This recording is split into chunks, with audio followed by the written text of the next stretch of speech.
नमस्कार शिक्षक साथियों, आप सभी का अनिल क्लासेज पर हार्दिक स्वागत और अभिनंदन। इस सवाल को पूछा गया है बार-बार दीपावली बोनस से संबंधित कि वित्तीय वर्ष 2021-22 के बोनस से संबंधित नियम और शर्तें क्या है? कृपया जानकारी दें। तो उससे संबंधित इस वीडियो के अंदर मैं आपको संपूर्ण जानकारी देने वाला हूँ कि किन्हें बोनस मिलेगा, कितना बोनस मिलेगा और किस आधार पर मिलेगा। चलिए शुरू करते हैं। राज्य सरकार के कर्मचारियों को वित्तीय वर्ष 2021-22 के 30 दिनों के परिलब्धियों के बराबर बोनस दिया जाएगा। यानी कुल बोनस 7,000 रुपए हो सकता है, जो 1 महीने का है। 1 महीने में 31 दिनों की गणना की गई है, तो अधिकतम 30 दिनों का बोनस यानी अधिकतम 6,774 रुपए का ही बोनस दिया जा सकता है, ठीक है? तो जिनको पूरा बोनस मिलेगा उनके 6,774 रुपए का मिलेगा।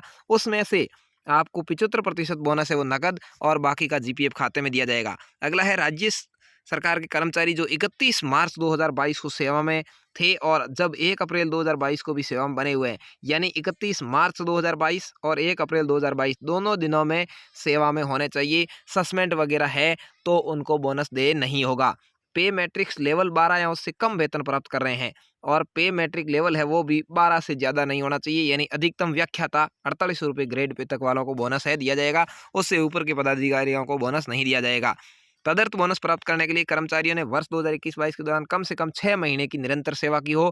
यानी आप जो 1 अप्रैल 2021 से लेकर के और 31 मार्च 2022 तक कम से कम 6 महीने की सेवा आपने की है तो ही बोनस मिलेगा। 6 महीने से 1 दिन भी कम है तो बोनस दे नहीं होगा और 6 महीने से ज़्यादा है तो मासिक अनुपात में आपको वेतन बोनस मिलने वाला है। वित्तीय वर्ष 2021-22 के लिए पात्र कर्मचारियों को तदर्थ बोनस की राशि की गणना 31 मार्च 2022 को वास्तविक परिलब्धियों के आधार पर की जाएगी और परिलब्धियों की सीमा 7,000 रुपये प्रतिमाह है, यानी वो मैंने आपको बता ही दिया, 6,774 रुपये अधिकतम। तदर्थ बोनस का 75% नकद और 25% सामान्य भविष्य निधि में, यानी जो यदि फुल पेमेंट फुल बोनस मिल रहा है 12 महीने का तो उसका 75% यानी 6,774 रुपये का 75% आपको मिलने वाला है वो होगा 5,080 रुपये और 25% जो आपके जीपीएफ में जमा होगा वो होगा 1,693 रुपये, जो आपके जीपीएफ में जमा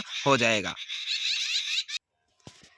असाधारण अवकाश यानी बिना वेतन छुट्टी की अवधि को पात्रता अवधि से बाहर रखा जाएगा। यानी असाधारण अवकाश लिया है आपने कोई जिसमें आपको बिना वेतन की छुट्टी ली है तो उसको पात्रता अवधि से बाहर रखा जाएगा, यानी वो लिया है तो आपका बोनस बनेगा, नहीं कटेगा, ठीक है। अगला है यदि कोई सरकारी सेवक 31/3/2022 को निलंबित है तो वर्तमान के लिए वर्ष 2021-22 के लिए तदर्थ बोनस नहीं दिया जाएगा। यदि कोई 31 मार्च वाले दिन 31 मार्च 2022 के दिन निलंबित था तो उसे बोनस नहीं दिया जाएगा। जो कर्मचारी सेवानिवृत्त पर या चिकित्सा आधार पर स्वैच्छिक सेवानिवृत्ति पर या 31 मार्च 2022 को या उससे पहले मृत्यु हो गई है तो वो भी बोनस के लिए पात्र नहीं है। यानी 31 मार्च 2022 को कोई भी कर्मचारी है वो स्वैच्छिक सेवानिवृत्त हो चुका है या चिकित्सा आधार पर सेवानिवृत्त हो चुका है या उसकी मृत्यु हो गई तो उसे भी बोनस नहीं दिया जाएगा।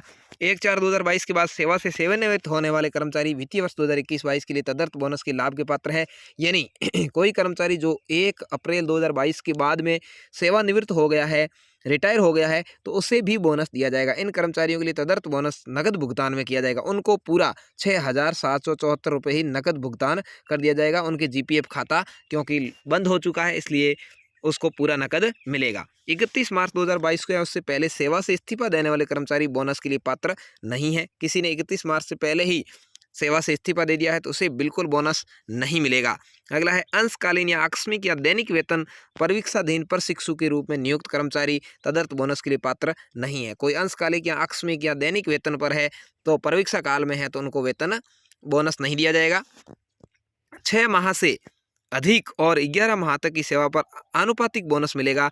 12 माह की सेवा पर पूरा वेतन मिलेगा। किसी ने 6 महीने से ज़्यादा या 11 महीने तक जो भी है 7 महीने कर ली हो या 8 महीने कर ली हो 9 महीने कर ली हो तो आपको 6,774 रुपये के अंदर 12 का भाग लगा करके, जैसे किसी ने 7 महीने किए तो 7 से गुणा कर सकते हो, 8 महीने किए तो 8 से गुणा कर सकते हो, आपको उतना बोनस मिलेगा और उसका भी 75% आपको नकद और 25% है वो जमा हो जाएगा, ठीक है। यदि कोई कार्मिक की एसीपी 2021-22 में लगने से वो L13 में चला गया है और बोनस की गणना निरंतर 6 माह की सेवा और आनुपातिक रूप से होगी कि कितने समय तक उसका वेतन L12 के बराबर रहा। यानी कोई अभी L13 में है लेकिन यदि 6 महीने से ज़्यादा इस वित्तीय वर्ष में 2021-22 में यदि L12 में था तो उसको बोनस दिया जाएगा, और यदि वो 6 महीने से कम था तो उसे बोनस नहीं दिया जाएगा। अधिकतम बोनस 6,774 रुपये है, नकद 75% यानी 5,081 रुपये, और जीपीएफ में 2004 में 25% यानी 1,693 रुपये जमा होगा। तो ये बहुत ही बड़ी और सही न्यूज़ आपके लिए मैं लेकर के आया था। धन्यवाद।